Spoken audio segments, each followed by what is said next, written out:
guys, welcome to Better Bachelor. My name is Joker with a face for radio and a voice for print. Today we're going to be talking about giving women free passes. Now, I talk about this obviously with court cases and with arrests and with bad behavior and everything else, but this particular one's one that kind of bothers me. I really, really dislike hearing stories like this because it puts men in the absolute worst position, and the emotions that a man would feel. If anything, this is like when a woman is forced, when a man forces himself on a woman and then has sex with her. We call that the snuggle struggle. Thank you, YouTube. When a guy does that, and women feel violated and they feel, all the other horrible things that men can be like, the only way I'd know that is if I was in prison. Like, I don't know what that feels like otherwise. But this is as close as it can get for a man to, and in some ways, I think it actually makes a man feel worse. I know I'll get some hate for that, but I'll jump right into the story, and you guys will see what I'm talking about. And depending on what I put as the video title here, you may have an idea. But basically, a dad dropped his kid off at a school or a daycare or something, drove away, and never came back. And he was like, not my kid. And a lot of people came out shaming him. But if you read the article, what it basically states is it wasn't his child. His wife had cheated on him and got pregnant by another man. Now, I've tried to think of different ways that I could explain this so that women could understand what this feels like when a guy finds this out. But you find out that your wife has been cheating on you, and she's been raw dogging it with another guy, and she let that guy finish in her, and she never told you about it, and she got pregnant, and she had a kid that wasn't yours and didn't tell you about it, and she duped you into raising it as your own kid, and you're falling in love with a child that you think is yours, both biologically and bloodline and everything else, and that's not yours. It's like 15 of the world's biggest lies wrapped up into one ball. And then people are like, well, I can't believe he would do that. Before we jump into the main story, I got a couple of losses here I think are funny. This is from Little Proof on Twitter. If you want to join me over on Twitter, I'm at Bachelor Joker. Somebody that has the at Better Bachelor, he actually messaged me. He's like, hey, man, do you want the name? Like, you weren't on here and I just grabbed it. I'm like, no, keep it. First come, first serve, just because I have a YouTube channel that's named Better Bachelor doesn't mean I have the rights to anything else. So you can find me, and he was very nice about it. He offered to transfer the name to me. I was like, no, keep it. I don't care about Twitter that much to really worry about it. But if you do, I maybe retweet and paste things, 4, 5, 6 times a day, like at various intervals when I check it. And this is where I get some of my news stories. So if you want to follow me over there, I am there. About 500 people or so, not too many so far. This is from Little Proof. This woman says, I cheated on my neurosurgeon husband with his plastic surgeon best friend. So again, money doesn't matter. Money doesn't matter. He's a neurosurgeon, so he's brilliant.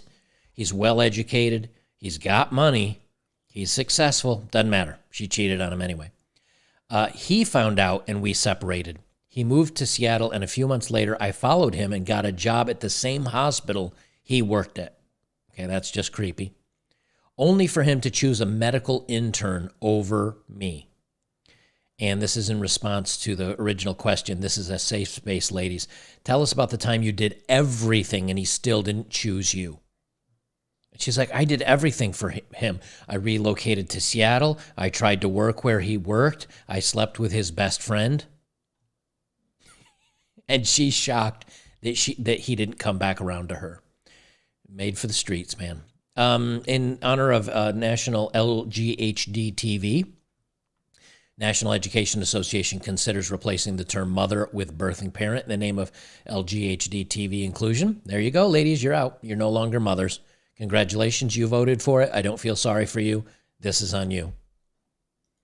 And lastly, so this girl's saying, so my husband, and so she must be a teacher, first grader. You have a husband? She said, me? I do. The whole time you've known me. First grader. Oh, I always thought you were feral. Me. Do you mean single? First grader. Whatever the word that you say for stray cats. And of course, in her profile picture, like every teacher out there, she's got the rainbow. Shocking. All right, main story. So now listen to the wording of this. Dad abandons son. Pause, quit. We'll get back to that, though. Dad abandons son 5 at school after discovering he's not his father. Okay, then he's not a dad, and the kid's not his son. Now, again, there's a lot of hate on this because it's like, oh, he raised him.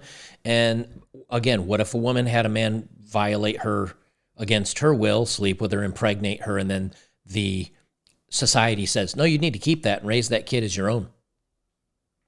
I think a lot of women would freak out about that and be like, no, maybe I can't love the kid. It reminds me of a traumatic experience. It's a bad, okay, same thing.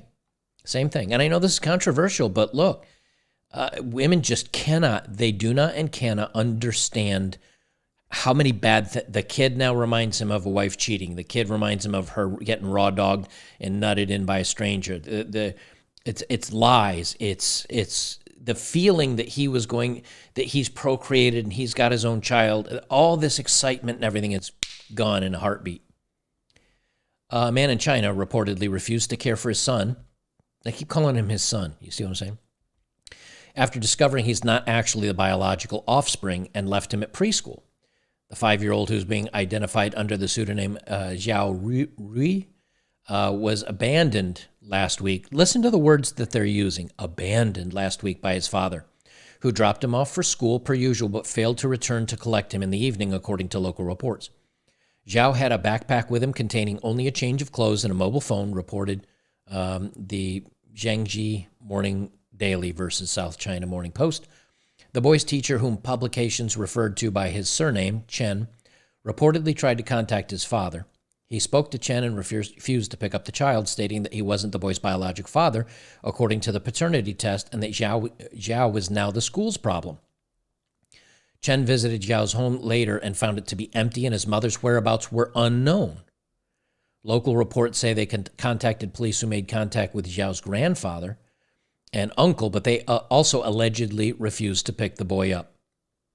Now, let me pause here for a second. I feel awful for this little boy. I really do. This is so unfair to this little boy, because this little boy does see the man, his father. He sees him as his father, even if the father doesn't see the little boy as his son. So right here, this picture you're looking at, here's the person that's paying for all of this. But everybody seems to be pointing at the dad and saying, how dare he's ruined this boy's life. I might go so far as to say it's actually the mother that ruined this boy's life, and her bad decisions and her lying and her deceit.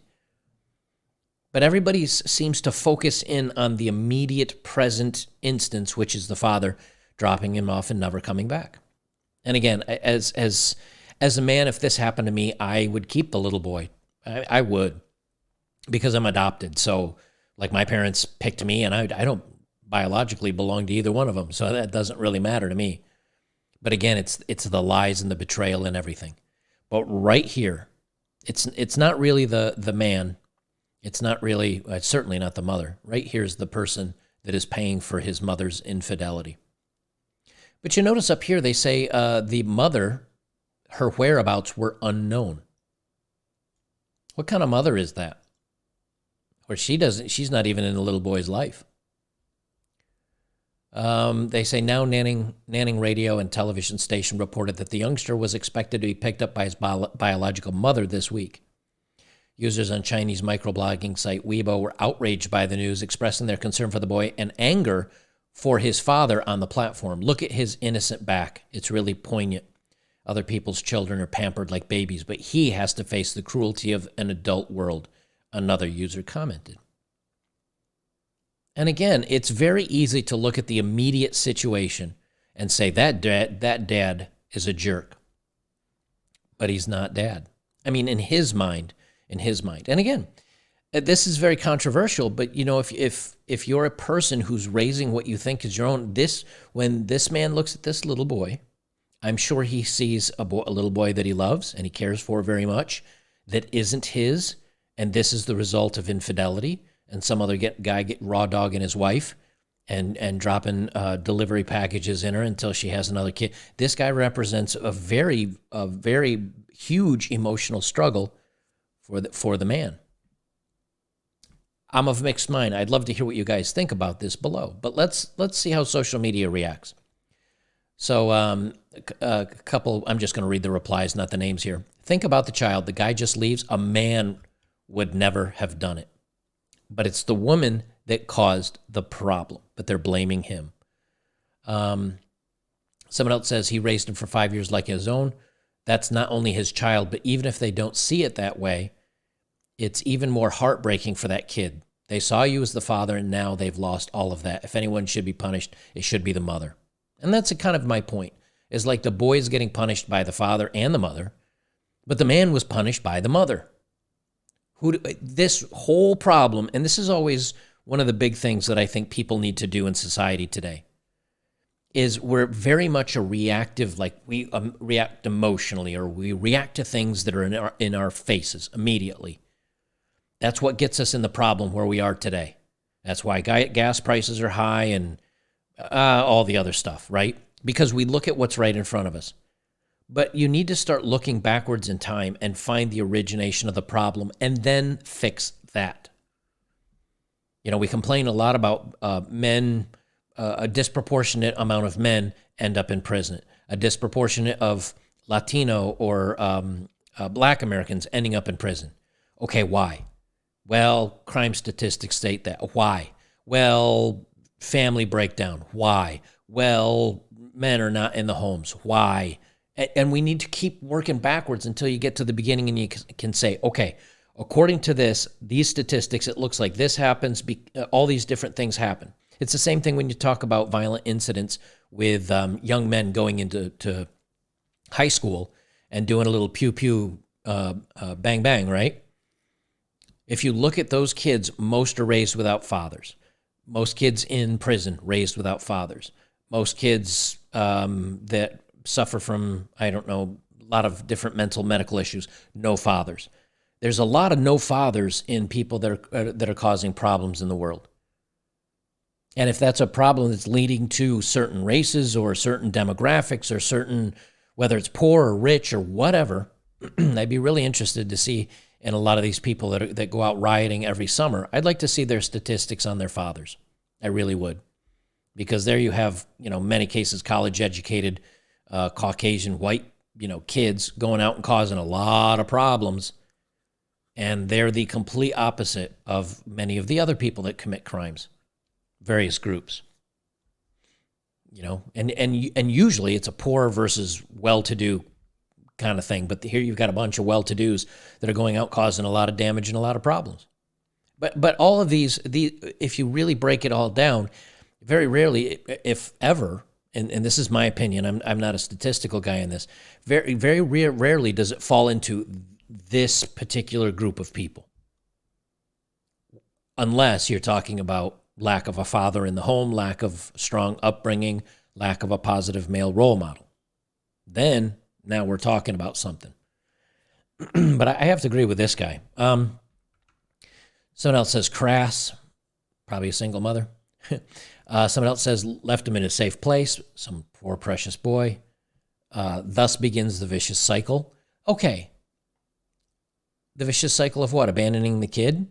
Again, go back. It was the mother. It says right here, I know the dad was hurt. Kid had nothing to do with that. Misplaced and emotionally dangerous anger. I'd like to know how these people would feel if they found out their kids weren't their own someday. Someone else, where's the mother? Where's the biological father? What is her background story? Dad does not abandon son. He is not his son. Who and where is his father? See number 1 for answers. And that's kind of the way I feel about this, is that the little boy is being punished unfairly. If I were the dad, yes, I might have to take some time to readjust my world. I would still raise the little boy as my own. I mean, again, I'm adopted, so like my parents, as far as genetically, they're complete strangers to me, and they gave me the best life I think one could have. It wasn't with a lot of money, but it was with a lot of love and affection and attention and positive guidance and and heading me in the right direction. And I love them probably more than a lot of people love their biological parents. So this is really a tough topic as far as how would you feel about this? Me personally, I'd keep the little boy. I'd raise him as his own. I'd make sure he grew up to be a good young man, and mother be damned. She was just a birthing vessel, and whatever dude was tapping it and got her in the motherly way. I would go forward with this kind of with a mindset of, hey, he's my son. It's just he's adopted. He's adopted. I got fooled, but he's adopted. I don't know. I look forward to seeing what you guys think on this topic, but we got to blame the women. We've got to hold the women accountable for this stuff. On Twitter, one of the things I've noticed, there's a lot of videos of, and I don't know if I have this. Let me see if I think I saved this. I'm not sure. I may have just retweeted it. If I just retweeted it, I can pull that up. Let me find it here. All right, here's not the one I was thinking of, but here's a very good example. Let me just change this over here real quick. Here's a very good example. Not this one. This is what I'm going to do for my segment on locals only at the end of the video. So if you're not over on locals, I keep going on. Like, I do extra stuff over there. So if you guys would support me over there, I would appreciate it. And we do other stuff over there. This is what I was talking about right here. This is a delivery person, woman. And I know men do this too. I understand men do this too, and men would not get a pass either. But there was a point in time when women were feminine. They smelled nice. They were soft-spoken. You could have interesting conversations with them. They were feminine. They were beautiful. And there are plenty of women that still are. But the more that men see stuff like this, I'm not sure if there's sound up. I'm going to mute it. I'll talk over while you see it. Because what you got here is a delivery driver for like DoorDash or something that looks like she's pulled up in a U-Haul van. Like, I don't know what this is, but look how she delivers the package, and then I'll let the rest speak for yourself. If you're just listening, I'll tell you afterwards. You know, there used to be a time when women were feminine and beautiful, and they're going away with that. They're moving away from that.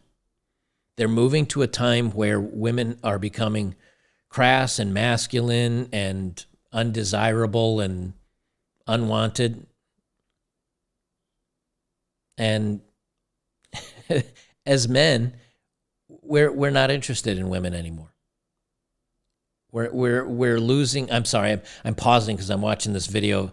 Basically, what happened is a woman just threw a delivery package at somebody's house, walked to the driveway, copped a squat, peed on their driveway like a feral cat, like that other dude was talking about, that little kid.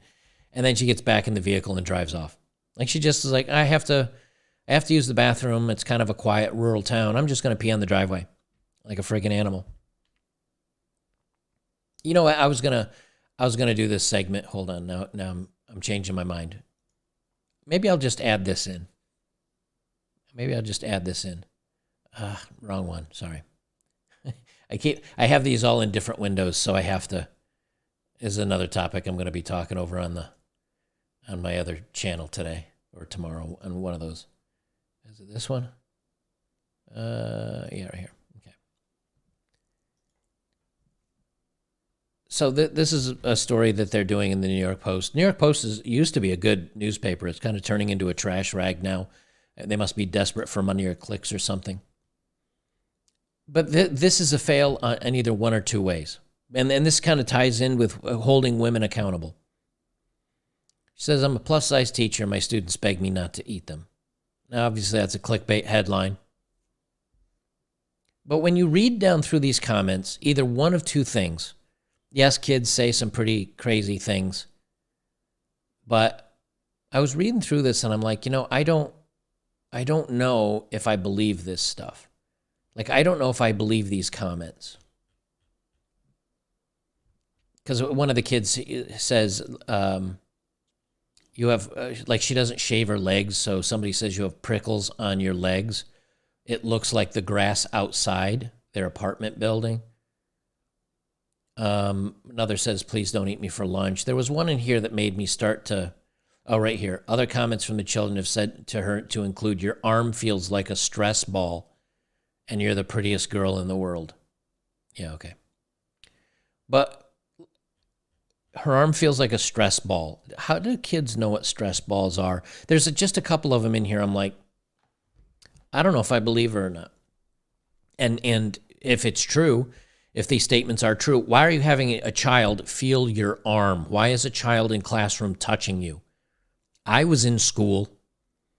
I would have gotten the PIMP slap, the whap slap across my head if I tried to touch a teacher.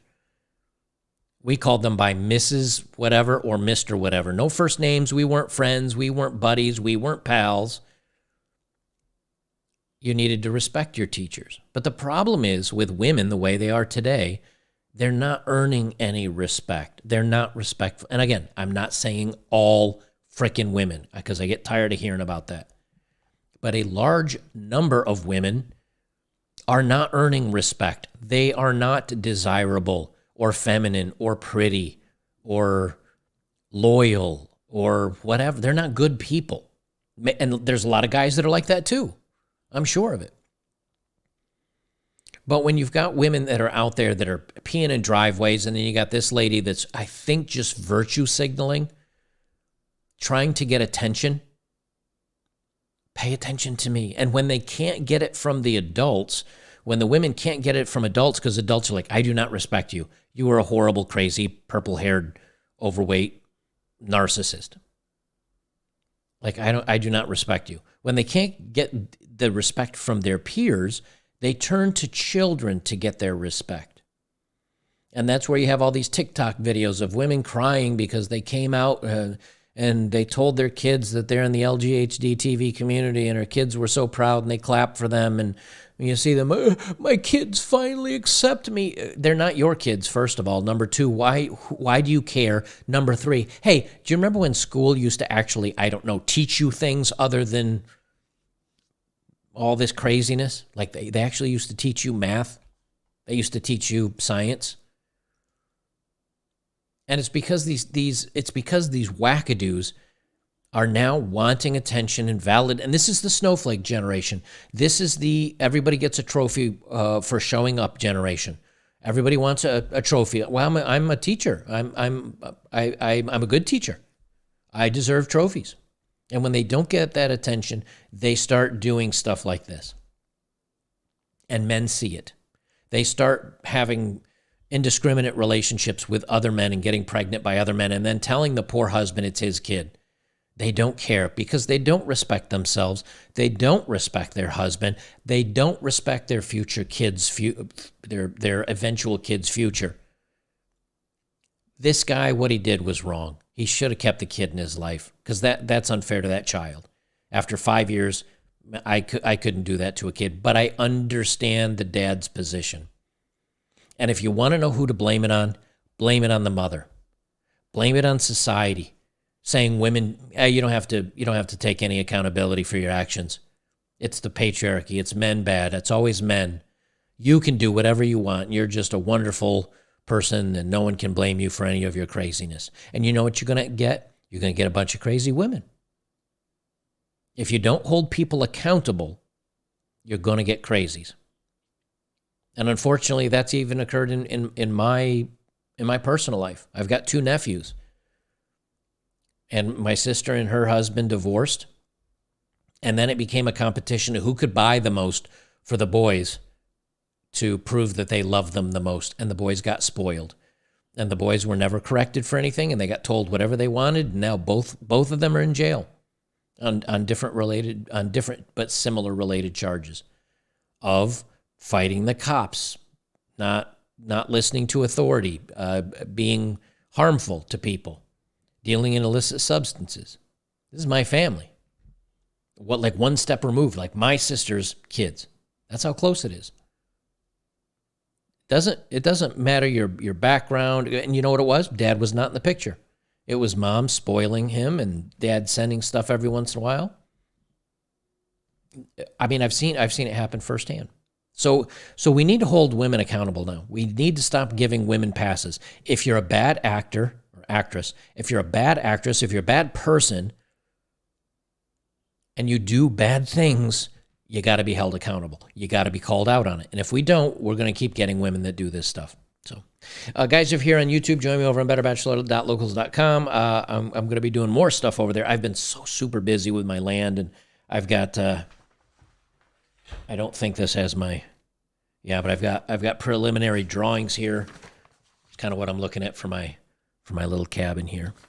It's not very big. It's about 1,500 square feet or so.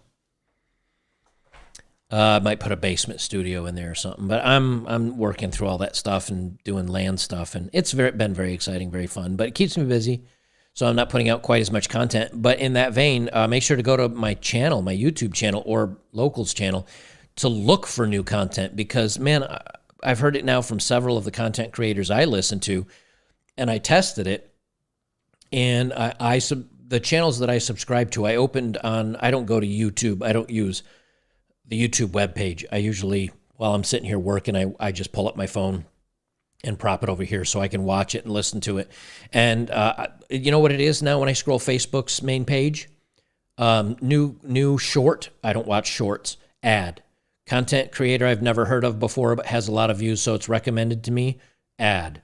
Something else. Ad. And I'm like, no one I even follow is on here. So I'm sure even if you are subscribed to me, I'm not even sure with the notifications if they even tell you that I've posted a video anymore, because my videos have fallen off a cliff, as have a lot of other people. So I don't know what YouTube's doing, but at least if you join me on Locals, all that good stuff, you always know when I post something. And there's one tab. You click a button, there's everything I've ever posted. So it makes it pretty easy. All right, guys, we'll see you in the next one. I'm telling you, be careful out there. It's a crazy world.